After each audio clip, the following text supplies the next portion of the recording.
The Dave Hooker Show. A presentation of Off the Hook Sports. Objective insight, expertise, top guests. Available on YouTube, Apple, Spotify, and the Off the Hook Sports app. Download now for free. Also available on offthehooksports.com. I compute and obey. Now to Dave Hooker. Ready. Hello, one and all SEC football fans. And there's a lot of you out there, not just Tennessee fans as referenced by our message board. So thanks for jumping on. Please subscribe. We greatly appreciate that. He's Caleb Calhoun. I'm Dave Hooker. Caleb just went away for a second, but we have him back. Caleb, there he is. So sorry about that. That's all right, Caleb. We've got a lot going on. It's a Thursday with Josh Ward of the Sports Animal. You know we love visiting with Josh, and he's got that next up mentality, a column that's going to show up on offthehooksports.com later today. And also we've got an interesting situation with SEC Media Days. That schedule was announced, and quite the trio for Tennessee on the final day of SEC Media Days. I've got that for you. Let's just say that Lane, Shane, and Josh will all be there on the same day. And Joe Milton III, dark horse, with a shot at the first round by 247 Sports. I said that first. Caleb, you know I did. Can you back me, sir? Of course, you were always on Joe Milton as a Heisman candidate from the start, Dave.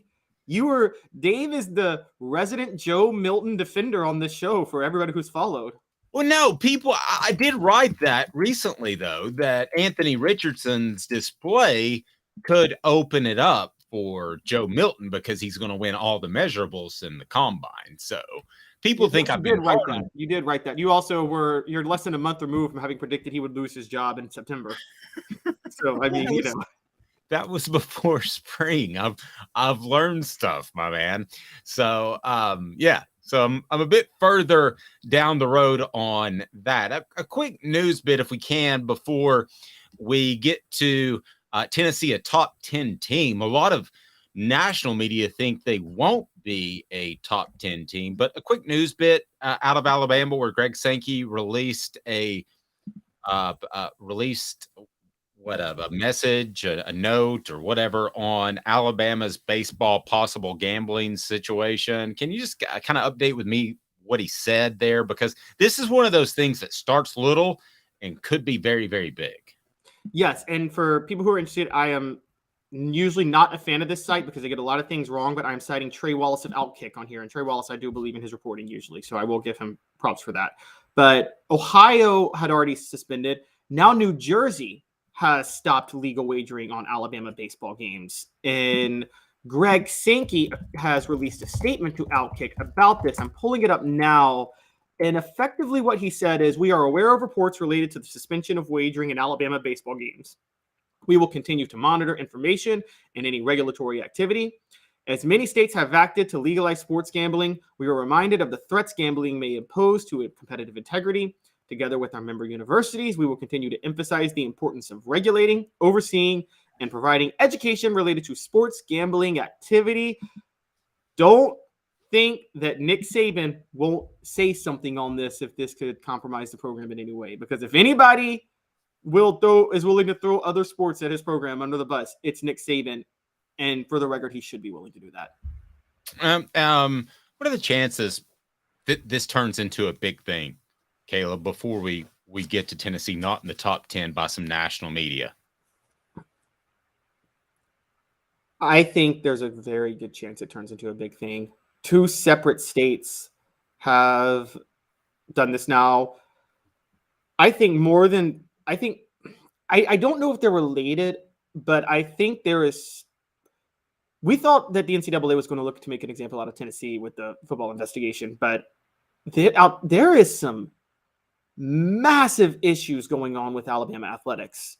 From the Brandon Miller thing to the deputy athletic director having a domestic violence charge and I shouldn't say Brandon Miller because he was the one who fired the gun. Darius Miles, Brandon Miller, the basketball team's issue, basically, that we know the athletic department tried to cover up for a little while. Even however you feel Brandon Miller, whether or not you think he should have played, it's very clear the athletic department tried to shield him at all from his involvement and lied to the public.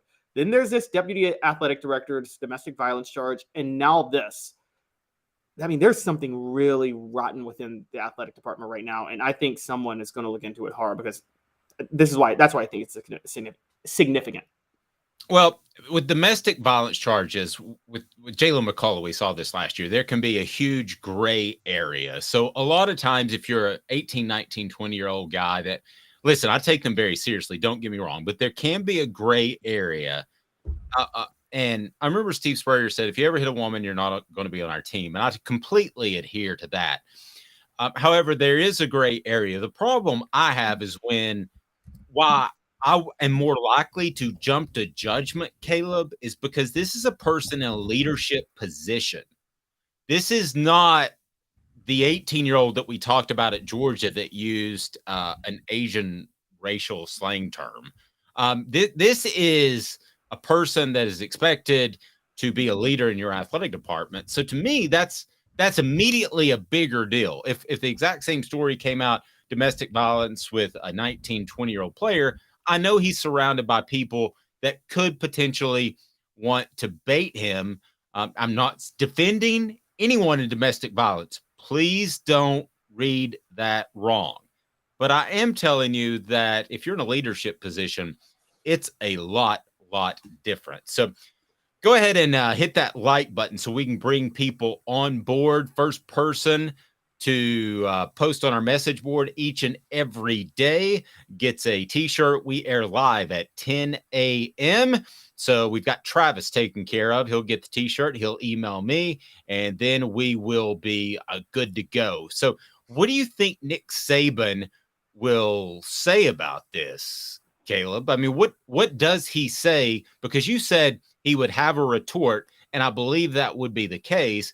If he does that, then what's the retort? What does he say? Because here's the crazy part about once you get that big, and Philip Fulmer got that big, no pun intended on weight.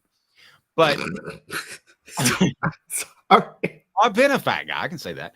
So, I mean, but once you get so big and you have so much clout, the athletic department might have trouble reining you in. So in the early 2000s, I thought Tennessee had a discipline issue, and they had trouble reining it in.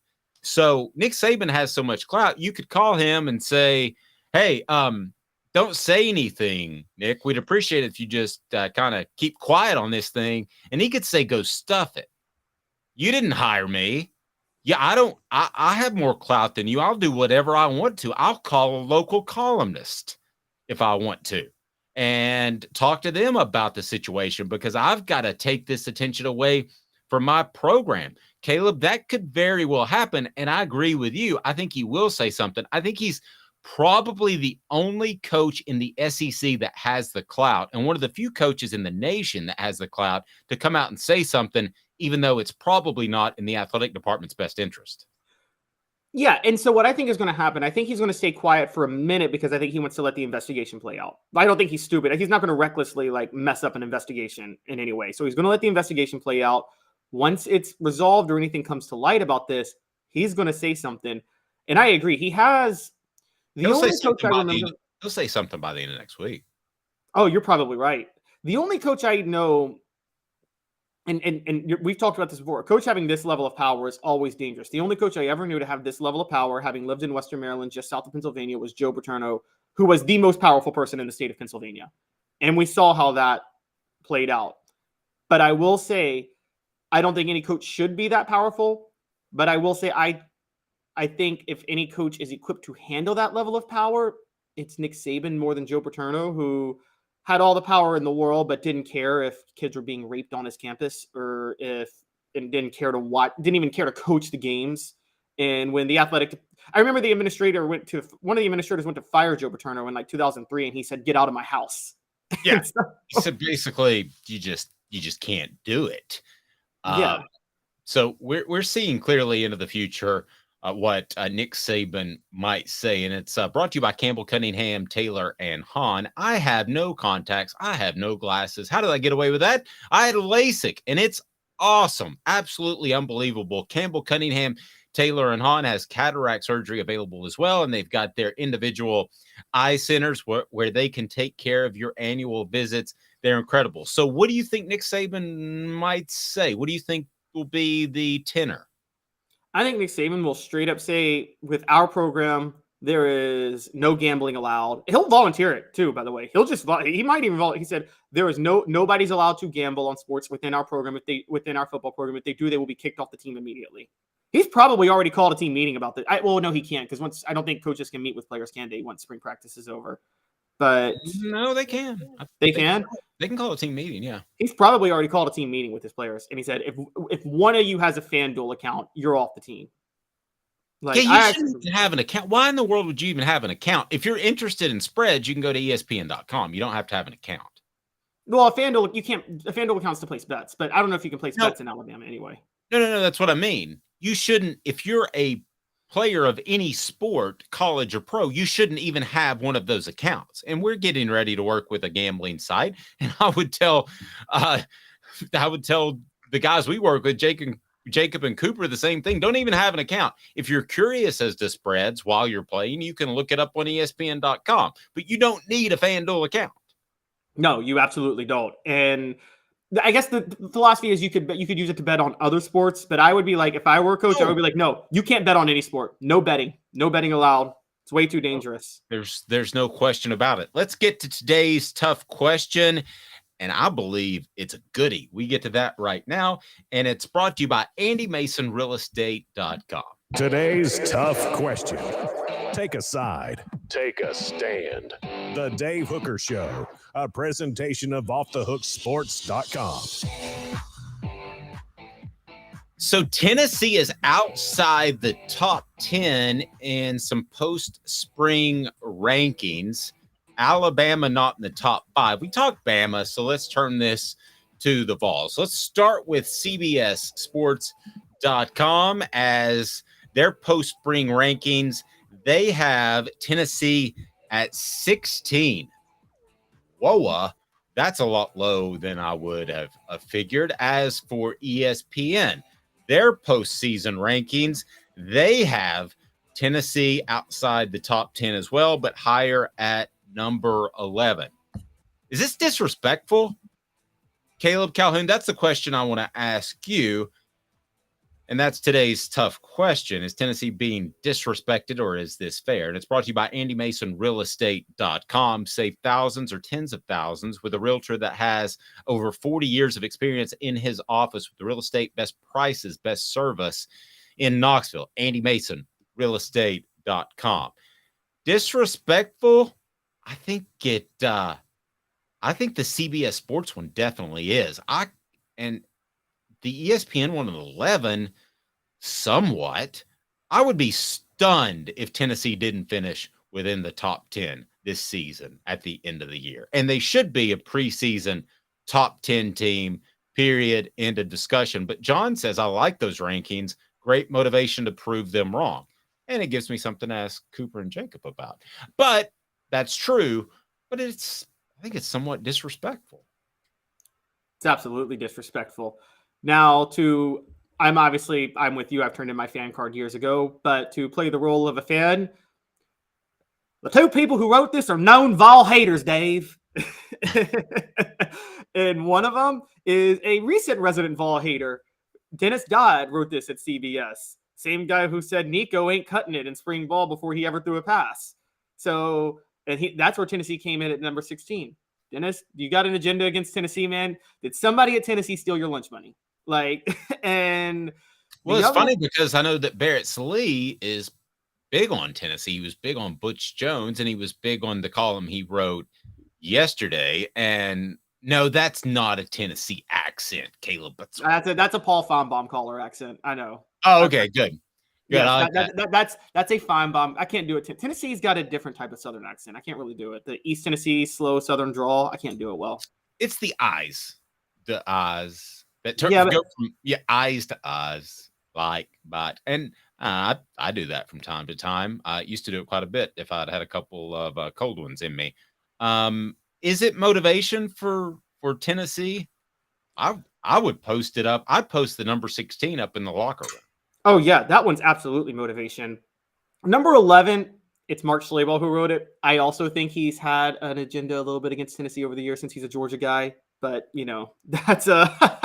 that's that's just me saying my conspiracies of Schlabel and Dennis Dodd. But yes, I think 16 is motivating.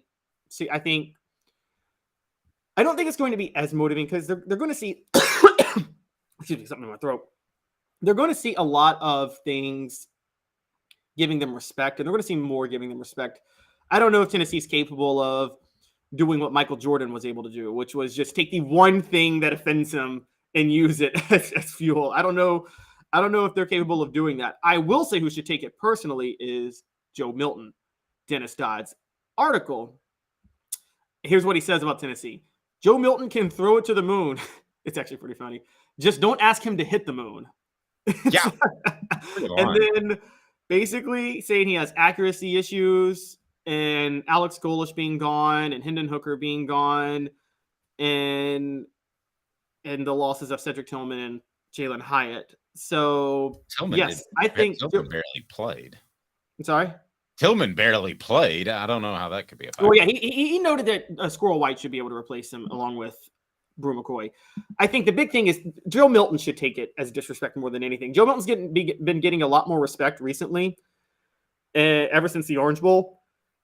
And I think he should take personally what Dennis Dodd wrote about it. And I do think Joe Milton is the type that can take things personally because I think part of what made him play so well in the Orange Bowl was all the negative press he was getting leading up to that game.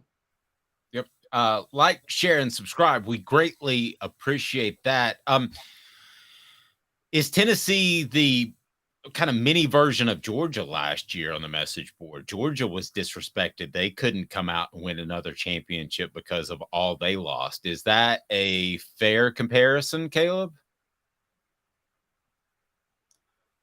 Kind of a poor man's perhaps disrespect? Yeah, I think partially because of just the loss of talent, there's an unknown, but everybody knew last year that Georgia was loaded. Just no one knew everybody knew Georgia was loaded, just no one knew anything about the talent. Last year's Georgia team reminded me of 98 Tennessee, where that 98 team was super disrespected because of what they lost, but that team, everybody knew that team was loaded with talent. It was just unproven talent at that point.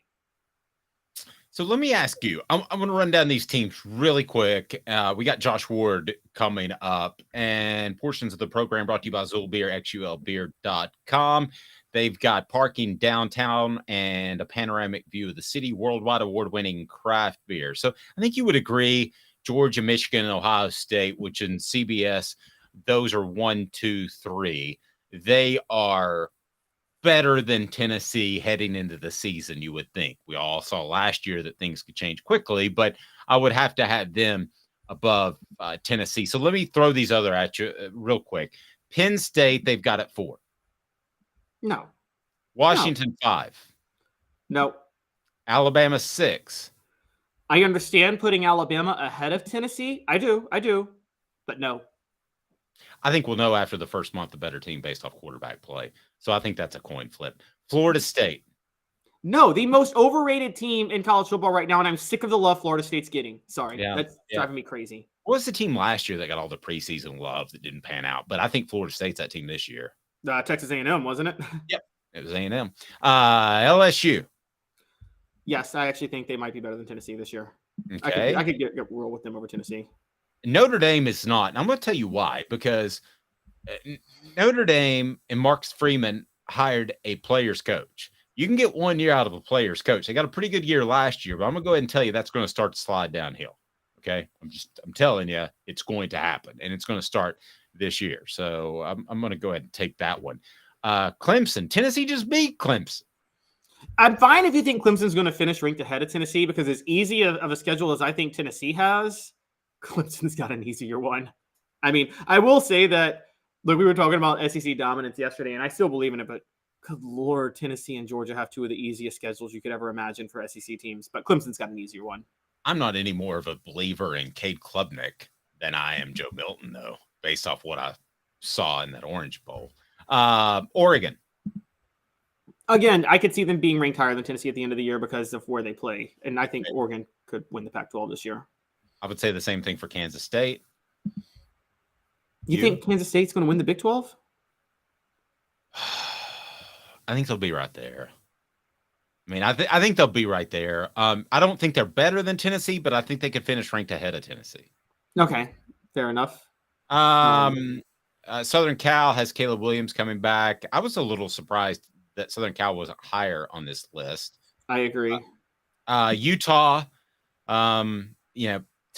they've established something. Back-to-back Rose Bowls, 2 consecutive Pac-12 titles. So I don't have a problem with them getting some love. But if Tennessee and Utah played this season at a neutral site, I'd have the Vols as probably a 4.5-point favorite.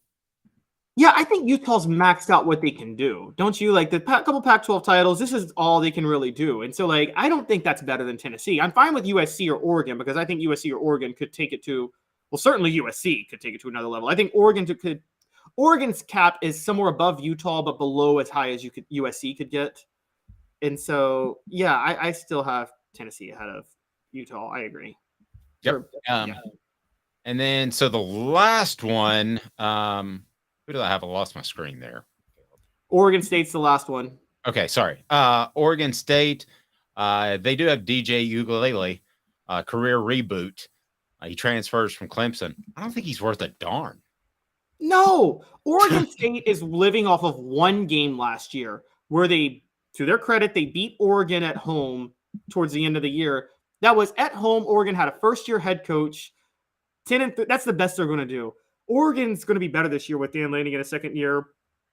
I'm sorry. Oregon State's going to fall back to the pack. That was one of those years where, do you remember in 2017 when South Carolina went 9-4 under Will Muschamp? And everybody was thinking, oh, Will Muschamp is building something in South Carolina. But in reality, it was because Tennessee and Florida were having their worst years in history. That voice. He's Caleb Calhoun. I'm Dave Hooker. Tennessee, I would have it about 8. I would have them at about 8. And I think there's a potential upside to be 2 at the end of the year. If Joe Milton doesn't play well, there's potential to be 18 at the end of the year. So I think there's a lot of variance there. Could have said the same thing last year. Josh Ward up next with the Sports Animal. He is tremendous. He's Caleb Calhoun. I'm Dave Hooker. Off the Hook Sports. 2 minutes. Josh Ward. Family has been creating jewelry since 1986. Each piece unique with a story all its own. I'm Rick Terry with Rick Terry Jewelry Designs. I'm a jeweler, and I want to be your jeweler. We're grateful that you chose us to be Knoxville's best jeweler. My family and staff look forward to serving you. So please come see us. Kingston Pike and Campbell Station Road in the heart of Farragut and downtown on Gay Street, right next to the Tennessee Theater. Hi, Mike Davis here with City Heating and Air, reminding you to always dare to compare. Our team provides quality local heating and air service, installation, and maintenance across East Tennessee. We use only the best equipment like American Standard heating and air conditioning for your residential, new construction, or commercial needs. Honesty, dependability, and customer satisfaction have been the cornerstones of our business since 1961.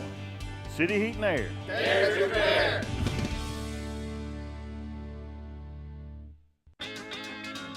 Craven Wings has the cleanest, healthiest wings in town. We pride ourselves on our slogan, always fresh, never frozen. Come try us and discover the difference yourself. New location now open at the Markets at Choto. With all that sun, sand, and salt water, the beach is a very relaxing place. Unless you wear contacts. Ow! Open your eyes to the best the beach has to offer with LASIK vision correction from Campbell Cunningham Laser Center. Ah. Do you want to own the more that owns every job? Then get to Vassey Lawn and Garden in Cleveland and get you a Toro. I'm David Vassey, here to talk to you about Toro. With a Toro Zero Turn, you'll get more out of every minute and you'll reach the finish line faster. At Vassey's, we like to say, no matter if you're mowing 3 acres a week or 11 lawns a day, homeowners and business owners alike find confidence in equipment they can trust from top to bottom. Vassey Lawn and Garden, Highway 60 North in Cleveland. Man alive, it's worth the drive. Objective coverage. Hey, that's new. If we get caught, we're going to jail. The Dave Hooker Show, a presentation of Off the Hook Sports. YouTube, Apple, Spotify, and the free Off the Hook Sports app. I'm gonna need to see some identification. Back to Dave Hooker.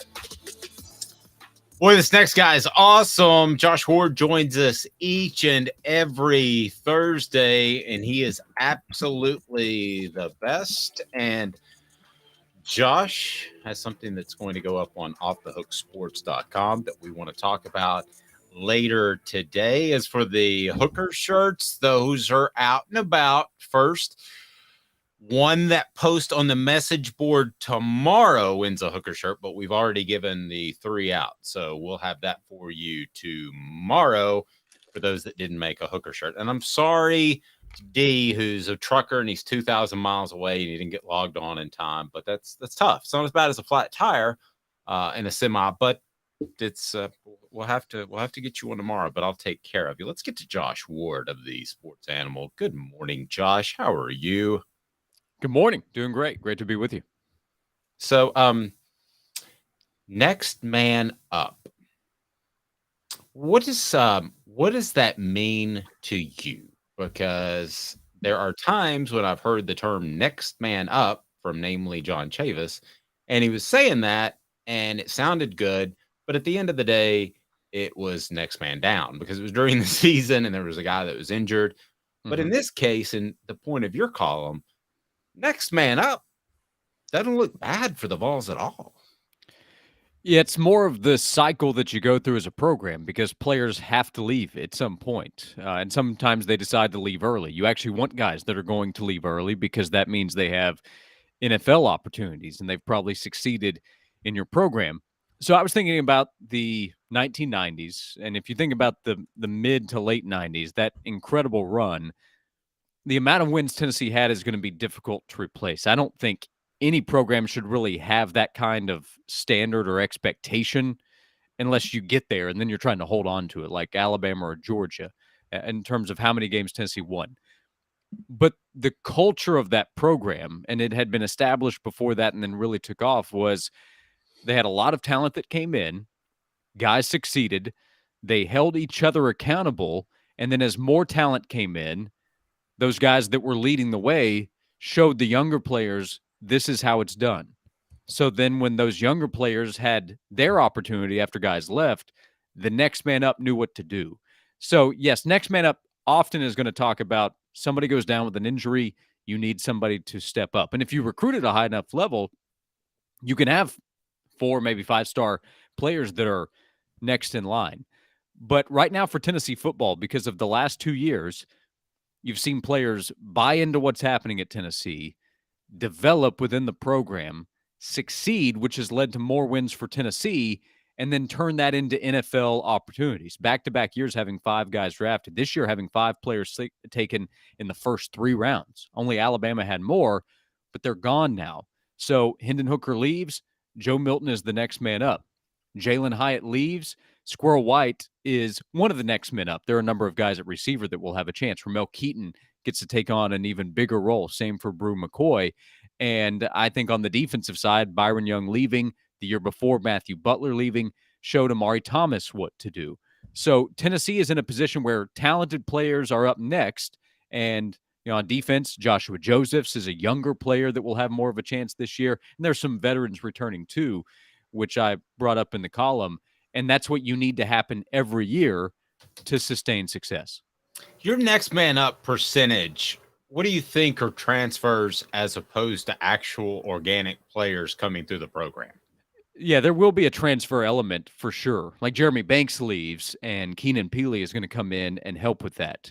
But so will Aaron Beasley. I look at the defensive side at linebacker and I start the conversation with Beasley as a leader, but Peely can be a playmaker and as a veteran, somebody that takes on a leadership quality. Same with somebody like Gabe Judy-Lally coming in at corner, but that's more to fix an issue where they need more talent to make a difference from where they've been the last couple of years. And then on offense, Dante Thornton comes in and will have a chance to play right away. But I would be really surprised if Squirrel White does not find an opportunity in this offense day one, meaning the Virginia game and playing all season long. So Next man up, I think most often will be players who were in the program the year before. And also, you'll recruit some freshmen that are so talented, they come in and they make an impact right away. But that's often going to be the exception, not the rule. Not everybody is Eric Berry. Very few are Eric Berry or Trey Smith being able to come in as true freshmen and making a difference immediately. So, Josh, the most famous next man up story for Tennessee, everybody knows, is 1998 Jamal Lewis goes down. Travis Henry's just right there, ready to wait in the wings. If there is a position where Tennessee has that this year, what would it be where there's a star player and there is a very good backup that nobody knows how good he is, but he would reveal himself if the star player got hurt? I would say if that's the case, it's maybe in the secondary. It depends. Like if they listen to us talk about Cameron Seldon in the running back room, like go back there, and I wrote about him a couple weeks ago. He probably won't be that much of a surprise. Showed himself at the spring game, but he's a true freshman that will have an opportunity, or maybe Dylan Sampson. But I would say in the secondary, you had a number of guys come in this spring that are talented, have ability, and may play early, but are any of them going to start right away? Again, I'm always skeptical with freshmen, but as the season goes long, maybe they could have more of an opportunity. Nico's too big of a name to use. So I would probably quarterback on the secondary with the number of guys depth that they have added, that could be an answer. The other idea might be somebody, depending on whether he is a starter or not, Elijah Herring at linebacker, second-year player who I think the coaching staff likes a lot, but if Beasley and Peely are leading the way, if it turns out that way, Herring could be a, quote, next man up.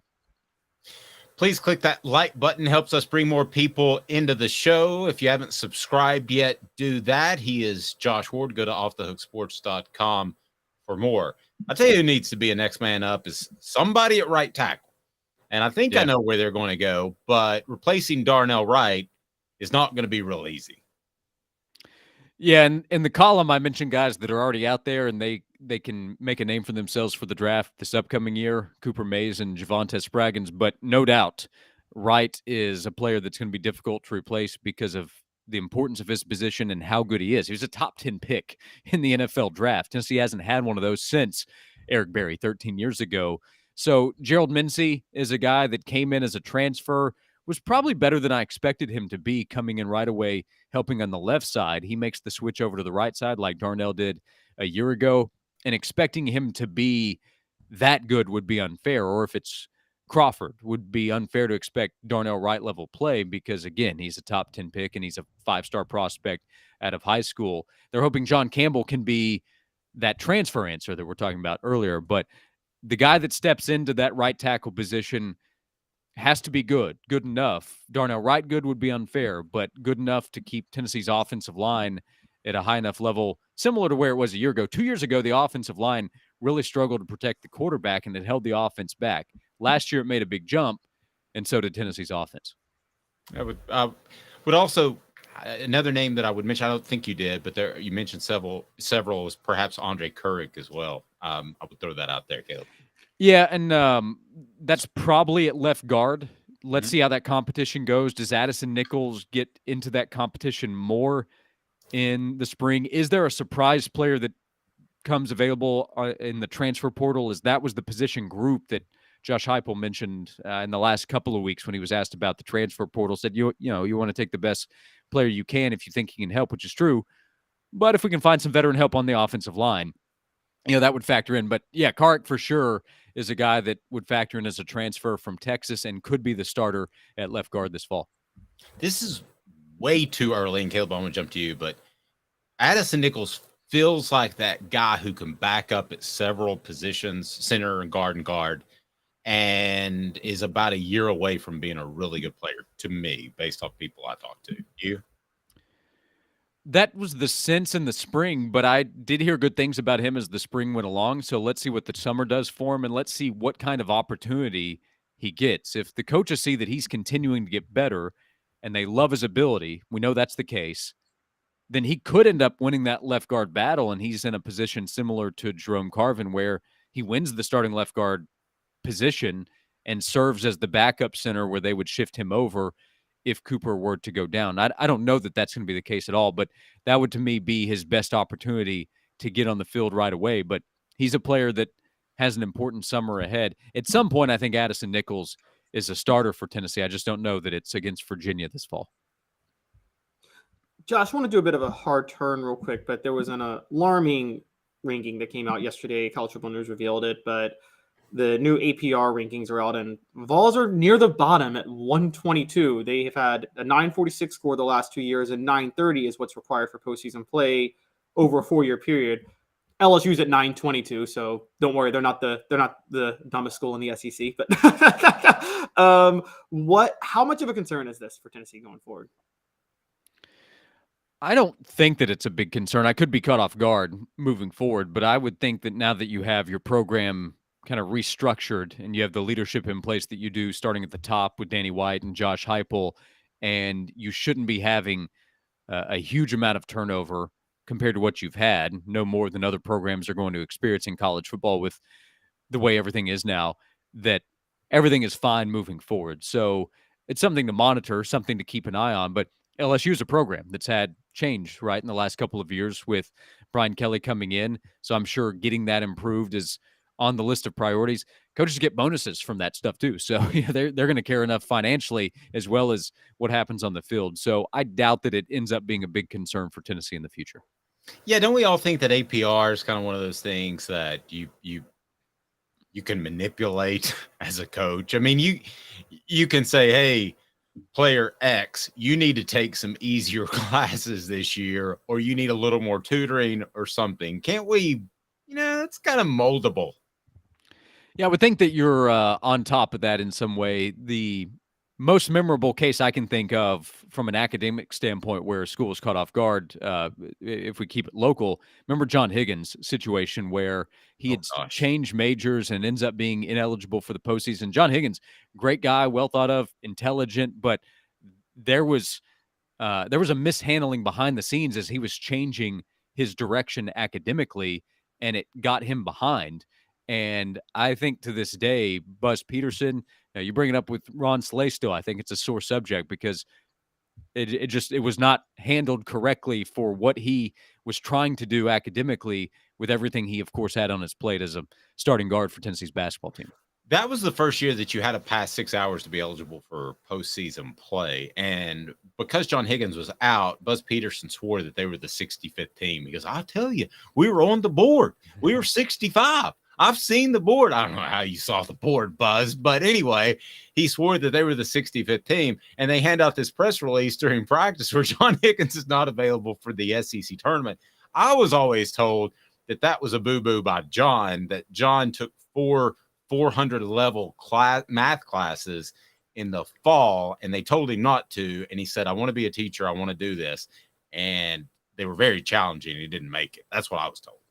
Yeah, I think that might be right. We're a couple decades removed. That would just be an example of, at some point somebody steps in and says no. So I mean that's not happening. It's not what you want to do. But and John's great, and he's a smart guy, and he's been a coach and a teacher locally. So he has done what he's wanted to do and been very successful at it. It's just the timing worked out poorly for him and for Tennessee at the time. Portions of the program. Portions of the program brought to you by City Heating and Air Conditioning, cityheatandair.com. Over 50 years in Knoxville. Integrity matters. cityheatandair.com. And that was a weird situation, but I think you kind of have to have a goofy athletic department to not rein that stuff in early. I'm sorry, Caleb. Yeah, I was just going to say, why not do what North Carolina did? Create fake classes. There's nothing illegal about it. I mean, did y'all ever see any of the essays that some of the players wrote in that fake class North Carolina had? Chat GPS back in the day? No, it was legit. They created a class that like a 6-year-old could ace, and anybody could take it. But anybody could take it.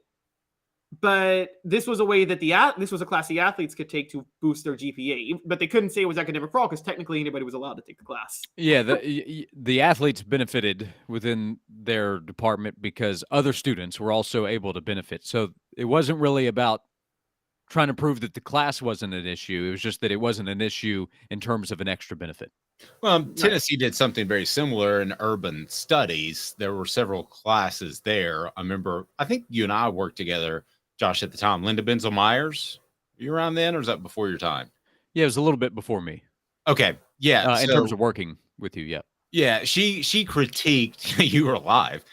She she critiqued Tennessee for funneling players into urban studies because it was easier. But this feels like to me that this Tennessee team, this Tennessee program, this athletic department has their stuff together. And I wonder how much of this is bleed over from the change, from the transition. You got to remember, you got 85 scholarship players in football. That's more than almost your entire athletic department. There was a huge exit of players a couple of years ago in that transition from Jeremy Pruitt to Josh Heupel. But to your point and to the original question from Caleb, a reason that I'm not concerned moving forward is that you do have structure in place. So the face of the athletic department in terms of leadership would be Danny White, and then the football program, Josh Heupel. So we can maybe start and end there in terms of confidence moving forward. But Tennessee has an athletic department, staff members under Danny White, who have also been added here in the last 2 years that I think are really impressive. And it's an athletic department that is impressive in terms of the people that are in charge. And I think making sure athletes are in good standing and helping them with their academics moving forward will be on that list. I think Tennessee's been ahead of the game in trying to educate athletes on what's happening with NIL, knowing they're going to have opportunities, and Tennessee will be one of the top schools where not just football players, but athletes in other sports get opportunity. So they've been proactive in educating and helping athletes prepare for NIL opportunities. And that to me is one of the benefits of NIL. We talk about what money they can receive, but it actually helps them with real world opportunities. If they're on top of that, they're going to be on top of what needs to happen academically at the University of Tennessee too. Do you remember when Butch Jones in 2017 said the APR turnaround is the biggest victory in Tennessee football history? Did he really say that? Yes. I was covering other stuff at the time. Did he really say that? Yes, he really said that. Can you confirm or deny that, Josh? Yeah, I don't remember that specifically, but Sounds like a big APR win can help lead to a championship in life. So there would be correlation. It does lead to a life championship. Wow. All right. So possible studies that you could get into if you're having trouble in school on our message board is phys ed, gym class, feminine studies, and sleep studies. Josh, what was your chosen study when you needed a break from class? Was it gym class, feminine studies, or phys ed? I remember you being a big player back in the day. You have no idea. So I took ballroom dance and was pretty good at it. Did you really? Yeah, ballroom dance. I was good. I got a B instead of an A because with the tango, you're supposed to actually, in the original teaching, keep your hips locked in. But Shakira told us the hips don't lie, and I wasn't going to on the dance floor. So moving them moved my score from an A to a B, but I stand behind it. And my wife and I went to a dance outing with mutual friends from the class, so it really paid off. Yeah, Al Pacino. Remember Sin of a Woman? Oh, you just do the tango. Hoo-ah. Yep, that was essentially me in class. Worst thing that happens is you just get tangled up. So did you get tangled up with anybody? I used the hips of a corner. I was fluid out there on the dance floor. Everybody at the News Sentinel used to make fun of me for saying that guy's got good hips. But that's insane now. I was ahead of the curve. Yeah, well, I remember them making fun of you for a number of things, so that was probably just on the list. But yeah, I mean, if you're not watching a corner's ability to turn and go, then what are you watching at that position? Yeah, you got to flip your hips. Yeah. Great stuff, Josh. Listen to him noon to 3 on the Sports Animal if you're in the K-Town. And, man, he's throwing hot heat every day. Josh, we appreciate it. Hoo-ah to you and yours. Time for the next man up. Thanks, guys. That is going to be a drop on this show for Josh specifically. Thank you, Josh. You got it. Hoo-ah. And he's not just throwing high, hot heat, but because we're talking about the dance floor, it's steamy too. It is steamy, high, hot heat. Yes. Oh, yeah. Or step on the dance floor. He is trying to secure the greatest victory for Tennessee in history. And all right. So the SEC announced what teams are going to be at SEC Media Days and when. We'll broadcast live from there. Hoo-ah. Our application is going in today. Like Power Ranger. The Power Ranger. What? You sound like a Power Ranger. Yeah, with that voice. No, okay, I was a huge Mighty Morphin Power Rangers fan. Haven't you seen? Don't judge me. No, that's a terrible show. Have you seen Cynical Woman with Al Pacino? No, I actually haven't. Oh my gosh. Excellent show. You're not going to believe who Tennessee is paired up with in SEC Media Days in July. And I swear to you, I'm not overselling it. It is gold. Couldn't be a better storyline. 2 minutes off the hook. Sports. Caleb Calhoun. I'm Dave Hooker. And Craven Wings South North Shore location, where we've heard people say that you can get the best wings in East Tennessee. Pero ¿quién es este? El número 87, Jacob Warren. I'll just do 6 of my sauce 87, please. Imposible, señorita. Dale 6 más. Look at these wings. Perfectas, deliciosas, fantásticas. Man, I don't know what you're saying, but it sounds awesome. How do you say fresh, never frozen in Spanish? Frescas, nunca congeladas. Make your way to Craven Wings and get you 6 más. But what was funny about Cadis, we were a full continuum of care at that time. We had detox, we had inpatient, we had outpatient. So we were doing a lot of the things that we do now. But now we just do them so much better.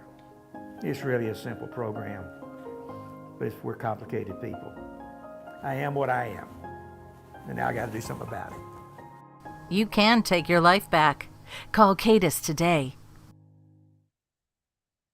Got cataracts? We can fix that. Never miss another moment. With a little help from Doctors Campbell, Cunningham, Taylor, and Hahn at cctis.com. Do you want to own the more that owns every job? Then get to Vassey Lawn and Garden in Cleveland and get you a Toro. I'm David Vassey, here to talk to you about Toro.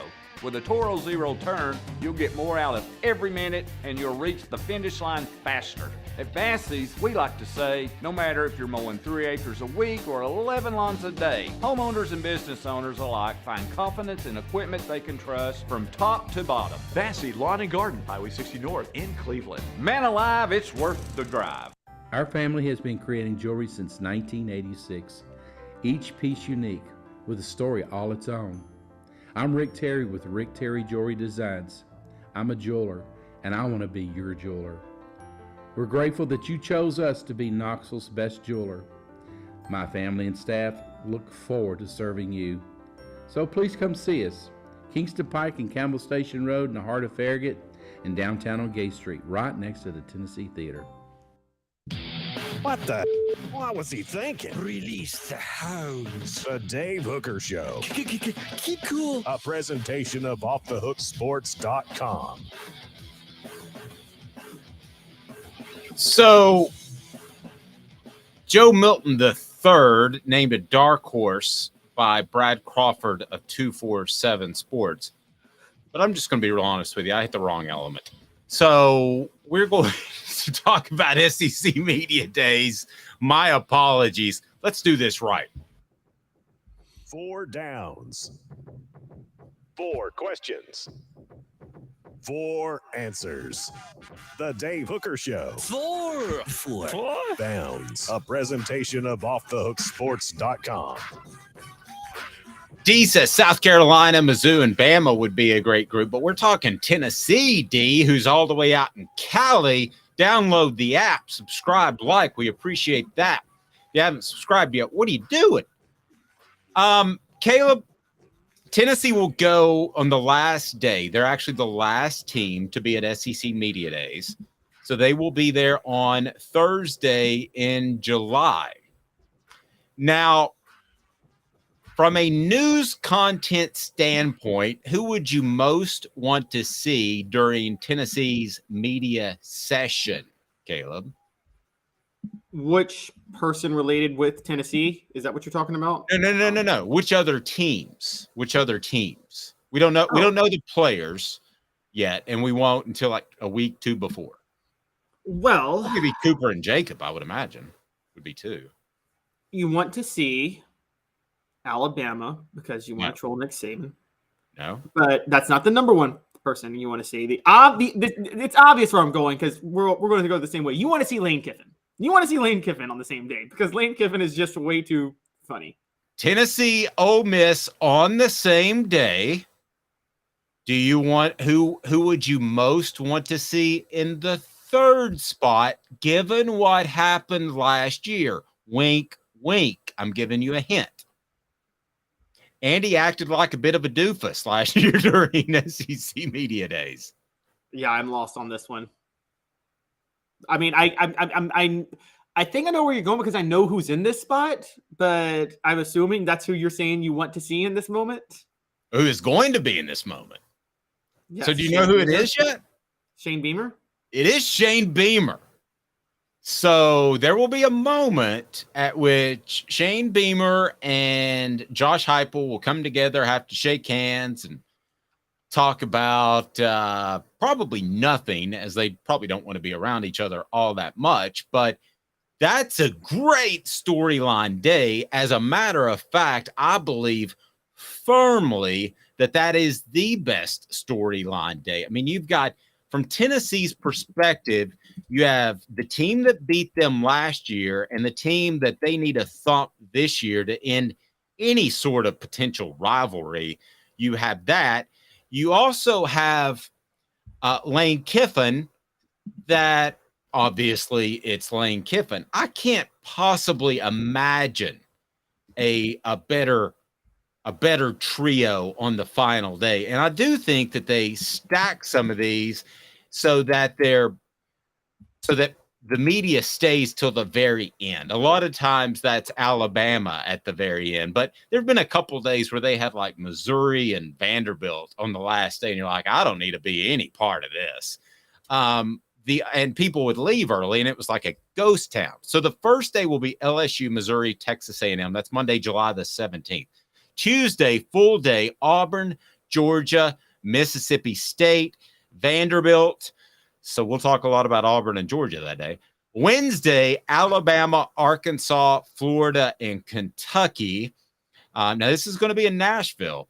And then Thursday, man, if you're a Tennessee fan, I just don't know that it gets any better than Lane Kiffin, Shane Beamer, Josh Heupel. You have two coaches that will say something in Lane Kiffin and Shane Beamer. We know Josh Heupel is not going to say much. He doesn't say much in front of the media, and wasn't comfortable last year with all the NIL talk about Nico at the time that came up. He also, I don't think, was real comfortable with Eli Drunkwitz saying that Tennessee was cheating on the Jim Rome show, which he dropped, I believe, purposefully that day so that Tennessee would have to deal with that. So, Caleb, I love it. I love that final day of Ole Miss, South Carolina, and Tennessee. That is just plain strong, my friend.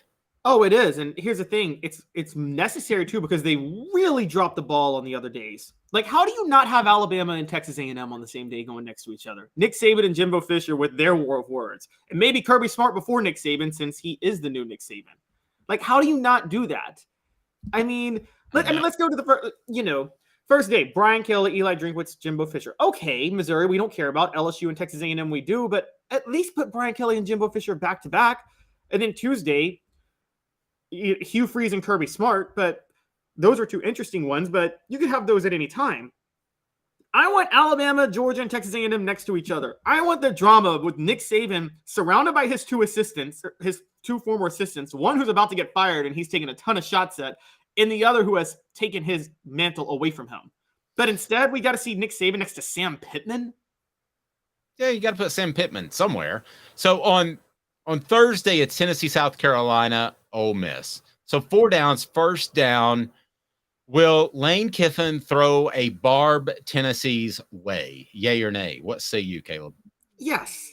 Yes, he's going to make a South Carolina joke and within the first just 5 Tennessee. minutes. Will he take a shot at Tennessee? Yes, with the South Carolina joke, because what South Carolina did to Tennessee last year.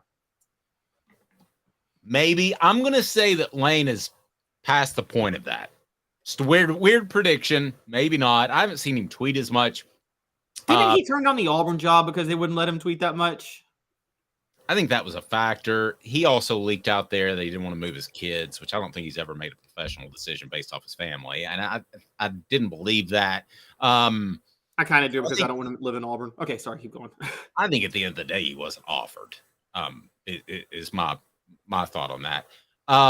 So will Shane Beamer do something goofy? If you remember last year, he had the viral video of him coming in with a rapper and had the glasses and stuff. Will he do something goofy again, or will he be a more esteemed Shane Beamer?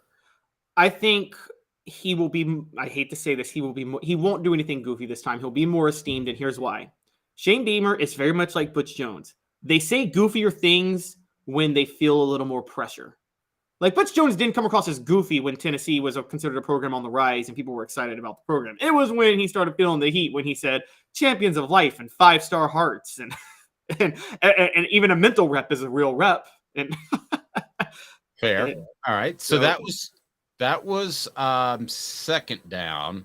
Third down, will Heupel even mention Lane or Shane's name? Because some coaches like to go in there, especially with the recent history of Beamer and the not so recent history of Kiffin. They don't say their name.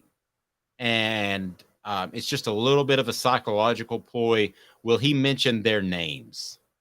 No, Josh Heupel is way too careful in press conferences. He's not going to do that. I think he'll be asked, and it's not one of those things like when Butch Jones said the red team, which incited Alabama's football team that year. I don't think he's going to go. Did he really think that was going to be a motivator for his team? The red team. Yeah, and it wasn't. They got hammered. That reminds me of when Derek Mason was like the team out east. Right. So that's third down. Fourth down, it's a possession down. If you had to root for one person, Kiffin or Beamer, message, well, you've got to root for one person. Who would it be? Kiffin. He's fun. I like fun. I want Lane Kiffin, and I want 2009 Lane Kiffin back running Ole Miss. Yeah, it would have to be Lane for me as well. Particularly since we are now 8 years removed from Steve Spurrier coaching in the SEC, and you need someone has to play the role that Spurrier played for so many years, right? Yeah, but I think that Lane could do that. I just think he's growing a little bit tired of it. And I think after getting passed by Auburn, and I believe that's the case, I believe that he realizes he needs to be viewed a little bit differently to get a destination job again, like he had at Tennessee, quite frankly. But so wait, I'm just missing this. So Auburn passes on Lane Kiffin for baggage, and then they go hire Hugh Freeze? Well, I mean, I can't tell you that for sure. I will tell you when I have a really good source on something. I don't have a really good source on this, but that's what I was told. Right. We're there's worried just about no reason. Well, it makes logical sense. There's no reason not to take the Auburn job over Ole Miss. That is a considerably better job. Yeah, I agree, but I can't imagine Auburn being like, Lane Kiffin has too much baggage. Let's go hire a guy who is a snake, got in trouble for a prostitution scandal, and also has some very, very weird and serious charges against him from when he was a high school teacher. Well, no, wait a second. There's a lot of baggage with Lane too that doesn't get talked about publicly. Yes, but if Auburn's trying to avoid the baggage, particularly because of the Brian Harsin thing, they wouldn't go for Hugh Freeze. Like, that's not a guy they would go for. Listen, I'm not saying prostitution, okay, but the baggage with Lane Kiffin that's known in SEC circles is significant. Does it outweigh Hugh Freeze's baggage, though? No. That's what I mean. That's what I mean. So they wouldn't turn away from Lane and go. If they turned away from Lane and hired somebody else, you got me. But if they're worried about Lane's baggage, I'm just saying they would not go and then hire Hugh Freeze unless they think Hugh Freeze is a better offensive mind than Lane. I don't know. That's possible, but I don't. I think baggage was a factor on both guys. Let's put it that way. Okay. I mean, it's just weird that they hired Hugh Freeze if they weren't going to hire Lane Kiffin. That's all I'm saying. No, that's fair. And, maybe Lane didn't want to give up social media control. That'd be a stupid reason to pass on a job, but that could be the case. Click that like button if you haven't to this point. We greatly appreciate that. Share, and if you haven't subscribed, man, do that. Celebrate 98 series is coming to fruition, and that'll probably be this week. There's a cornerback that I would like to talk to, and Fred White, I think, might do that, say tomorrow. So we're looking forward to that, to celebrate 98 series. 25 years since Tennessee won a national championship. It's insane. So I fired the element earlier. Do me fired again? Why not? Go ahead. What the? What was he thinking? Release the hounds. The Dave Hooker Show. Keep cool. A presentation of OffTheHookSports.com. What the H? How about Brad Crawford at 247 Sports saying that he believes that Joe Milton could be this year's version of Anthony Richardson? Well, Brad, I wrote that first, but I'm not accusing anyone of stealing. I'm not doing that. But here's what Brad says. I have a feeling Tennessee quarterback Joe Milton is going to be the 2024 NFL Draft's version of Anthony Richardson. I had a coach at Michigan tell me without me asking that Milton was going to win a Heisman Trophy in the spring of 2019. Maybe that can happen in 2023.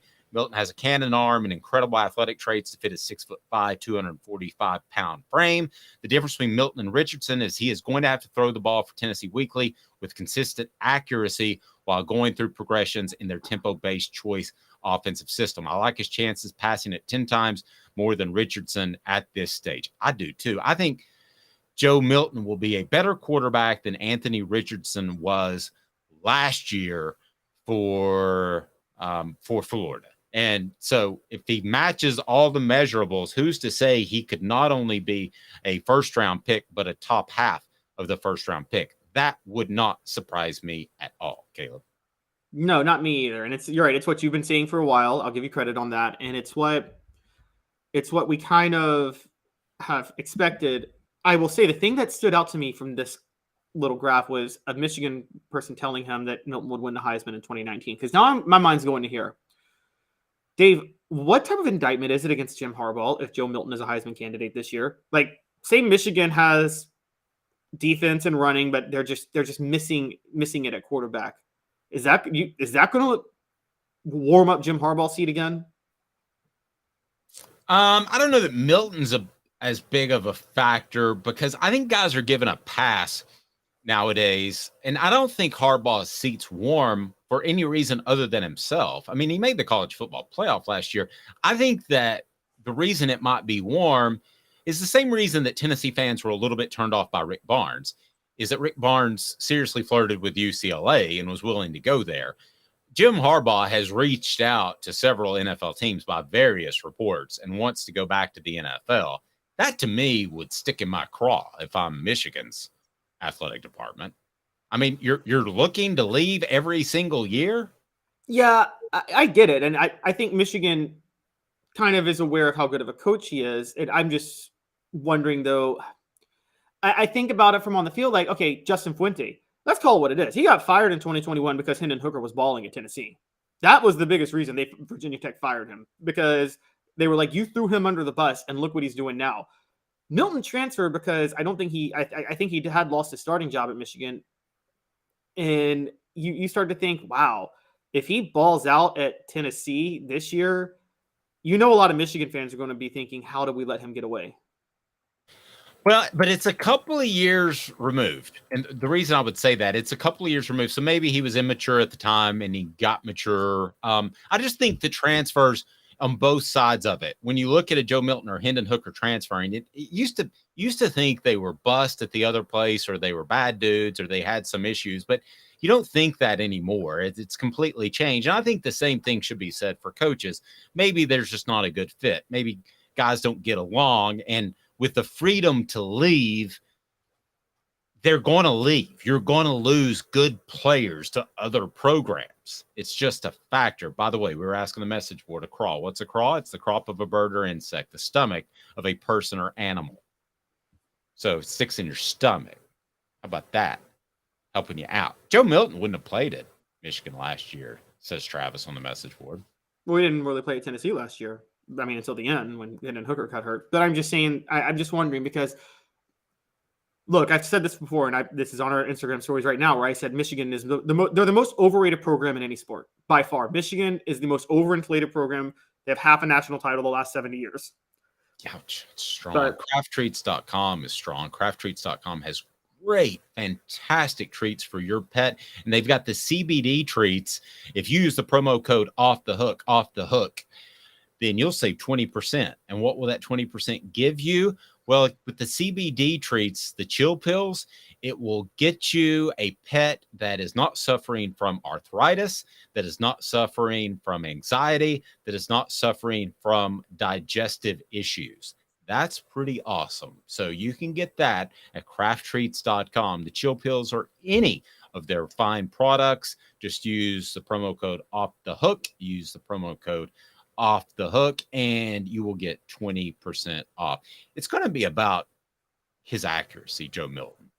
So how soon will we know that they have either adapted the offense to Milton to make him more accurate in the passes that he's good at? And I think those are slants and dig routes. As opposed to how much more accurate will Milton get in the throws that he needs to make in Tennessee's offense, which is going to be the go and the wheel route. So how much do they adjust as opposed to how much better does Milton get? How those factors, judge them for me, Caleb. I don't think we see the adjustments until week 3. There's no reason. That's when Tennessee visits Florida. There's absolutely no reason to show anything against Virginia or Austin Peay. Those are both fall out of bed wins. Yes, Virginia's a fall out of bed win. I know they're a Power 5 team, but they're playing Virginia and Nashville. You agree, right, Dave? That's a fall out of bed win. Tennessee doesn't have to show up. Yes, completely agree. You fall out of bed and you win that game, and Tennessee should win that game quite easily, really. And you don't have to show much. Now, if Billy Napier is so detail-oriented, which everybody says he is, he needs to go back to the Orange Bowl and watch, because that was a much different offense than just in terms of the passing tree or what Joe Milton saw. That was a different offense than what Hendon Hooker ran. Not a vastly different. I shouldn't say much different, but they threw a lot more over the middle, which makes me think that they're very comfortable with Joe Milton. Remember this coaching staff picked Joe Milton over Hendon Hooker. They went out and actively signed Joe Milton when they had 4 quarterbacks on the roster. Yeah, they targeted him as a transfer. I can't say this enough times. I mean, that happened. And you can call it a mistake at the time because Hendon Hooker played so great, but maybe it's not a mistake. Maybe they were so close that there are times in coaching, guys. I know we think to ourselves, oh, this is easy. Take Peyton Manning over Brandon Stewart. But there was a lot of debate about that, Caleb. A lot of times decisions are 50-50 or 60-40 in coaching. And that happens a lot. So I think there's a bigger bias. I have to be honest. I think it was because Heupel himself went and signed Milton and not Hooker. Well, that's what I'm saying, though. If it was a 50-50, you like Hendon and Joe, okay? Then Joe's the guy I picked, so I'm going to go with my guy. Does that make sense? Yeah. So, there are a lot of times when coaching decisions are not an absolute.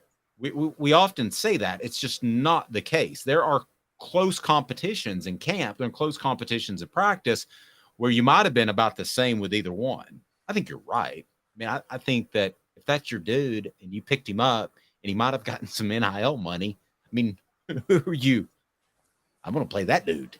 Yeah. It's similar with athletic directors and coaches. Athletic directors are a lot more invested in coaches they hire than coaches they don't hire. Like if you come on board and you're an athletic director, which every Tennessee coach has had to deal with, except for Josh Heupel, has had to deal with the change in athletic directors. I'm sure if you're a coach, you start to think, oh, new athletic director. I better watch out. Amen. Bassey Lawn and Garden, man alive, it's worth the drive. If you're in Nashville, Knoxville, Cleveland, it doesn't matter. Bassey Lawn and Garden, go to Bassey.com. Pardon me, to learn more. Bassey.com has the buying power where they can take care of your industrial, commercial fleet. Got residential as well. And just great people in Cleveland, Tennessee. Bassey.com to learn more. Have a fantastic afternoon, day, evening, morning, whenever you're watching. He's Caleb Calhoun. I'm Dave Hooker. This has been a presentation